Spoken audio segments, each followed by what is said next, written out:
ny mofinaina isan'andro atolotry ny mpitandrina rakotina valina maoly.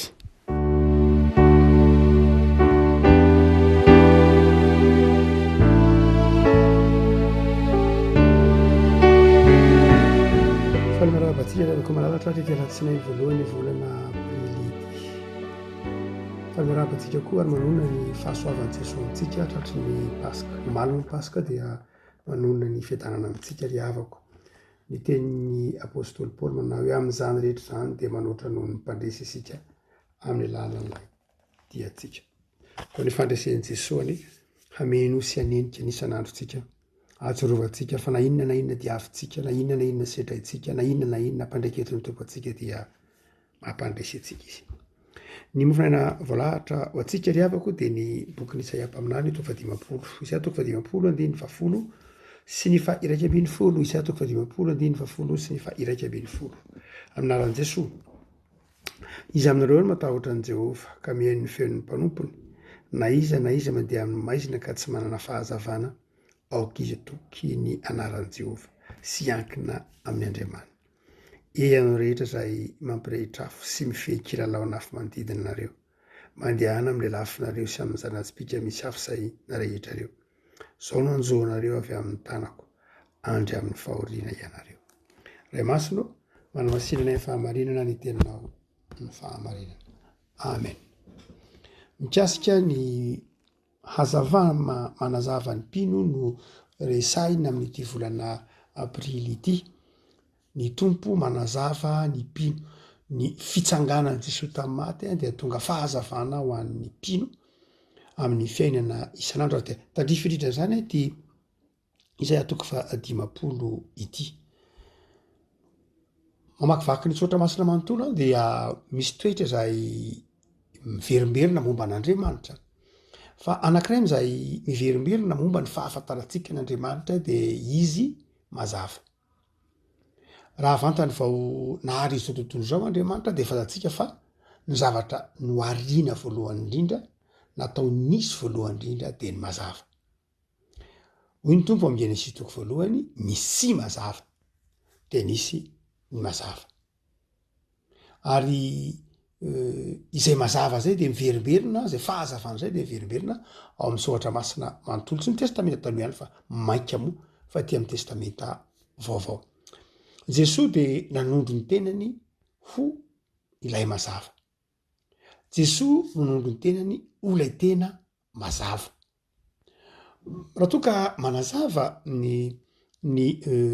soratra masina fa i Jesosy ilay tena mazava, na amin'olo izy hoe izy ny tena mazava, mampiasa an'izay voambolana izay ny apôstôly, dia misy mpisantoka ho mazava, misy mpisantoka ho mazava fa tsy mazava fa maizina. Ndika teny hoe Lucifer dia avy amin'ny teny hoe mifamatotra amin'ny teny hoe lumière na hazavana. Noho zany dia ny devoly koa dia milaza ny tenany ho mazava. Ary satria ny devoly mpisantoka ho mazava no natonga an'i Jesosy nanazava fa izy ny fahazavana. Tsy ilay ratsy akory izay misantoka ho fahazavana ho lumière no fahazavana, fa Jesosy no ilay tena mazava. Jesosy ilay fahazavana zao tontolo zao. Amin'ity mofinaina tena dia manentana antsika na mitaona antsika Andriamanitra handray ho azy ho tena fahazavana. Hoy izy manao hoe na iza mandeha amin'ny maizina ka tsy manana fahazavana dia aoka izy atoky ny anaran'i Jehova sy ankina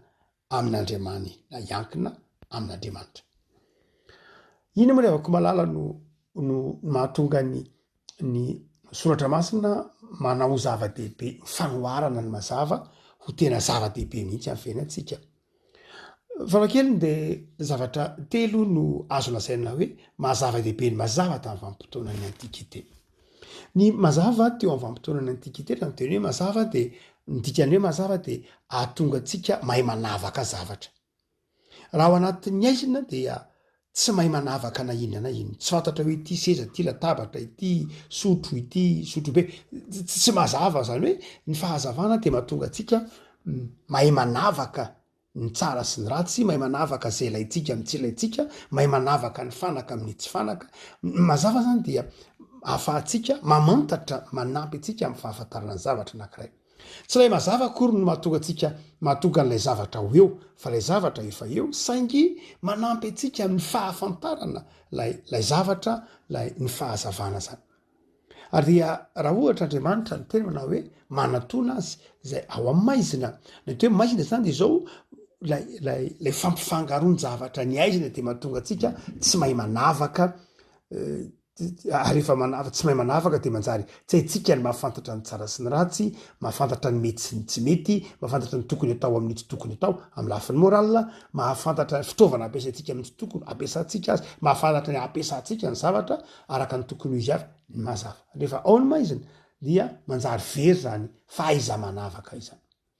Ary dia zava-dehibe zany ny amaha-olombelona,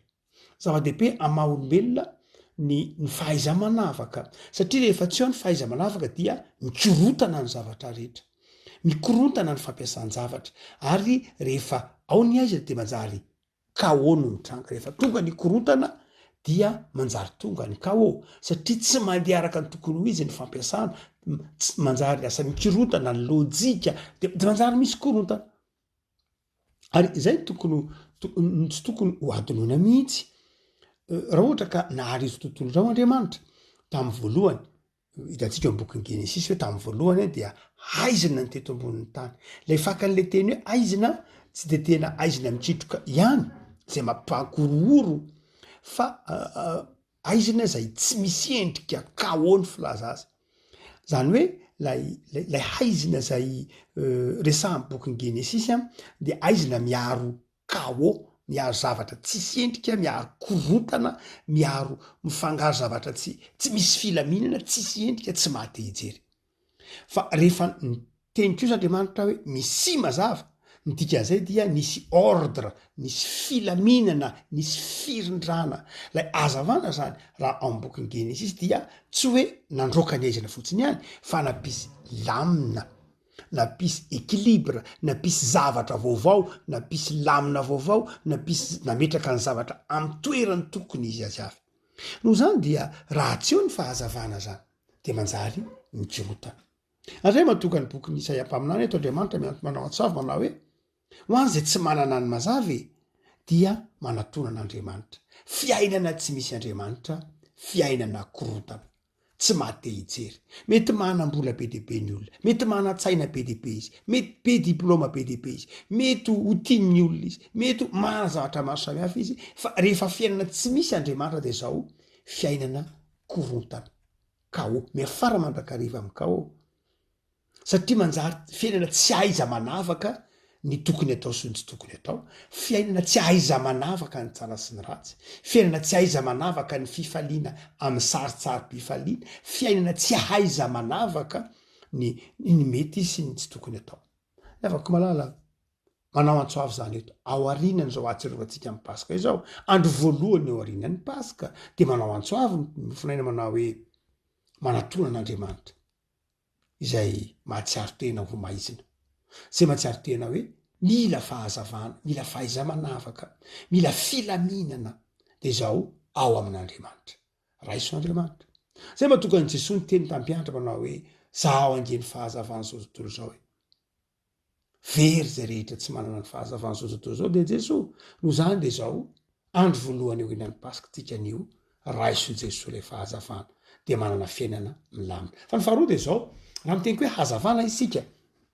raha miteny hoe hazavana de tsy hoe fahaiza manavaka ihany, fa ny dikany hoe fahazavana koa de zao ahafantaratsika, ahafahantsika miasa. Ny hazavana de zao ahafahana miasa. Rehefa hainao ny manavaka ny zavatra rehetra, fantatrao hoe ty ny fitaovam-piasana, ty fitaovana tahaka zao de zao ny fahazavana no ahafahanao miasa. Na inona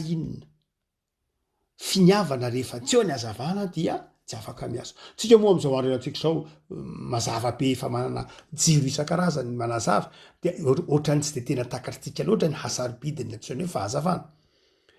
Fa tamin'ny vanim-potoana ny antikité, tamin'izany fotoana zany, rehefa maizina ny andro dia tsy mampiasa fa tsy pikany olona io teneniny hoe kilalaony afo karazana torsa reny hazo misy hazavany reny misy vorodambana misy solika amrehatra reny no ampiasaina hitatsika amy tantarany lay Virjiny dimy andalasy Virjiny dimy endry rehefa maizina de zao sady tsy hoe manavaka ihany fa tsy vita daholo zavatra tokony atao rehetra tsy afaka miasa no zany dia ny hazavana de mahatonga atsika afaka manao zavatra afaka mananga ny zavatra afaka manorina zavatra afaka manatanteraka ny zavatra tokony ataotsika sy asaina ataotsika misaotra masina de maka ny temana hoe raha mbola manana ny mazava de andao hiasa mandehana miasa mandehana atao zay tokony atao de ny mbola manana ny mazava de ny mbola eo aminareo ny mazava de ataovy la hiasa afako zava-dehibe arany hoe ny dikan'izany hoe aoka natoran'Andriamanitra zay maizina ka mitadiny mazava de zao miasa miaraka amin'Andriamanitra aza miasa rery ny hazavana zany de zao ahafahantsika miasa saingy Jesoa le fahazavana de zao miteza hiara-miasa amin' Jesoa ampidiro ao anatin'ny asanao Jesoa aza atao hoe asanao rery io fa alao hitsofoka ao anatin'io asa io mihitsy Jesoa hoinga Isaia eto hoe manao hoe tandreminareo tsara fa raha mandeha amin'le lafinareo nareo mandeha ny kilalao nafy manodidinareo de zao ahita fahoriana nareo zany hoe raha ohatra ka miasa nareo ka miasa miherin'ny tenanareo miasa am'izay heverinareo fahazavanareo fa tsy lay fahazavana omen'Andriamanitra de zao ahita fahoriana zany hoe tsy ahita vaombiazana mety mahita vaombiazana amin'ny lafiny materielina de dikevitra zany mety ahitan'izany ny olona misotra masina de miteny an'izany Joba miteny an'izany manao hoe tsy maty engeny tsy maty foana ny jirony ratsy fanahy eny satria be de be eny fomba mety mahambinina ny olona mety miambinina eo de mety mahatonga ny olona manana be de be tsy fahamarinana de efa mahatonga ny olona mpanany sy nitahaka zany fa tsy zay akory ny mahasambatra azy fa fahoriana ihany le faran'izany rehefa tsy miverina ao amin'i Jesoa izy no zany de zao eto ny boky Isaia ampaminany de nitaona ny olona manao hoe verena amin'Andriamanitra raiso le fahazavan'Andriamanitra aza miankina amin'ny fahazavanao samy irery aza mitehitra amin'ny fahazavanao samy irery fa raiso le fahazavan'i Jesoa mba ataovy miaraka amin'ny asanao aza miasa rery zany aza eritreretina miasako za rery manao anito eny vitanao olombelona ve anao motsy afaka eritreritra fa izao mitondra inona eo aminao le asa vola fotsiny ve mitondra inona eo aminao le asa mitondra fifaliana ao anao io asa io rehefa ampidirinao fahazavan'ilay asa Jesoa ke niteny an'izany raha vao misaraka amiko ianareo de tsy mahay manao na inona na inona nidika ny teny hoe tsy mahay manao na inona na inona tsy hoe tsy ambininy fa nidika le hoe tsy mahay manao na inona na inona de zao tsy mitondra fifaliana le zavatra atao dia lay fahazavana zay mahatonga ny Isaia miteny hoe zay tsy manana an'izany fahazavana izany na ny marimarina kokoa zay te hanana fifaliana amin'ny asa zay maniry hoe ty asa ataony ity de manjary mitondra fifaliana fetanana de zao ampidiro am'le asa Jesoa meteza hiasa ao anatin'ny fahazavan-tsain'ny Kristy meteza hiasa ao anatin'ny fahazavan-tsain'ny soratra masina fa ny fahatelo de zao ny soratra masina ny hazavana koa dia manome aina jereo tsara fa melonina novan'Andriamanitra ny zavatra rehetra teto ambonin'ny tany de misy mazava ny teneniny voalohany rehefa avy ny teny hoe misy mazava izy dia zay izy vao nahary ny lanitra sy ny tany teo amin'ny rehetra zany hoe na Andriamanitra ary de nanomboka ny asany tamin'ny mazava ary dia ny mazava zany ahafahan'ny olona rehetra miasa fa ny mazava koa de manome aina sy fahavelomana fatatsika ny anjara toeran'ny hazavana raha ohatra ka miresaka amin'ny siansa isika de fatatsika ny andraikitry ny hazavana ny siansa moa de manazava io hazavana io dia photon zany hoe singa kely madinika biby zay mameny antsony hazavana misy angovo hoetin'io photon io de manjary lasa manome angovo ny hazavana de manjary lasa hitatsika moa fa lasa ohatra hoe tonga angovo tonga herinaratra izy fa hitatsika ny zava-maniry fa ny velona sy mitombo rehefa misy hazavana ary ny olombelona koa dia velona sy mitombo rehefa eo ny hazavana fa raha ao anatin'ny aizy ny olombelona de zao sady tsy hoe tsy afaka manao ny ninona ihany izy tsy hoe tsy afaka miasa ihany izy fa zao maty izy satria tsisy azavana nitaovan'ny olombelona ilain'ny olombelona ny azavana mba ahafaha mitombo ahafaha manao zavatra ahafaha mivelona ahafaha misambatra zany dia mitondra aina mihitsy fahavelomana mihitsy mitahiry ny fahavelomana mihitsy ny fahazavana tsy asa ihany zany fa fiainana ny fahazavana reafako ny fitsanganan'i Jesosy tamin'ny maty dia nandroka ny aizina maro isan-karazany rehefa nitsangana tamin'ny maty Jesosy dia nahita anjely namiratra fahazavana ny filazan'ny boky sinoptika azy filantsana sinoptika azy Jesosy rehefa nitsangana tamin'ny maty dia nitondra hazavana mamiratra tsy hazavana maloka fa hazavana mamiratra ilay hazavana tena izy nentin'i Jesosy ary rehefa nitsangana tamin'ny maty izy dia nitondra hazavana nitondra aina vaovao ary hoy izy taminy raiso ny fanamasina na nisy fofinaina teo izy raiso ny fanamasina hoy Jaona ilay hazavana Jesosy dia hazavana mitondra aina vaovao amin'ny fiainantsika reafako malala voamalintsika nankalaza amin'ny Paska dia izao mandeha hanaraka ny mazava inona ny hoe mandeha araka ny mazava mandeha amin'ny finoanan'i Jesosy mandeha amin'ny fitiavana an'i Jesosy dia fantatrao fa ny olona manana an'i Jesosy dia tsy olona bado olona mahay manavaka ny tsara sy ny ratsy ary manana hery anao ny tsara ny olona manana an'i Jesosy dia olona miasa tia manangan-javatra manao zavatra tsy olona dompotsiny tsy olona kamo tsy olona mora kivy tsy olona mora resy tsy olona miperitreitra ny hoe io ve ety tsy olona miperitreitra ny hoe zasy tafavoaka tsony fa olona manana zotopo sy finoana hiatrika zavatra sarotra satria manana ny fahazavan'i Kristy ary ny olona manana ny mazava dia izao olona manana herim-panasy herim-po hitsoro manana aina vaovao olona tsy mora resy olona tsy kivy olona tsy mora mitanondrika olona manana hery sy aina vaovao hoetiny miasa ivavakisika tompo ao saotranao zahay saotranao no ny amin'ny volana vaovao zay omenao anay ito manao anay andray ny mazava dia ianao Andriamanitra ao amin'i Jesosy ianao Jesosy zay mampianatra anay fa ao aminao no ahaizanay manavaka ny tsara sy ny ratsy satria fahazavana ianao ao aminao no ahafahanay miasa mandrateraka ny tsara sy izay rehetra mpanaovinao anay satria fahazavana ianao ao aminao no anovozanay fiainana satria fiainana sy fahazavana ianao tompo tery izay andeha amin'izany fahazavana omenao anay zany tery izay andray zany fahazavana fifaliana omenao anay zany Paska ny andro Jesosy dia efa resinao ny fahafatesana dia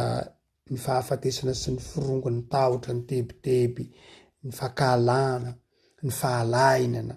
esory reny tompo efa resinao fa ataovy mazava ty anatiny kosa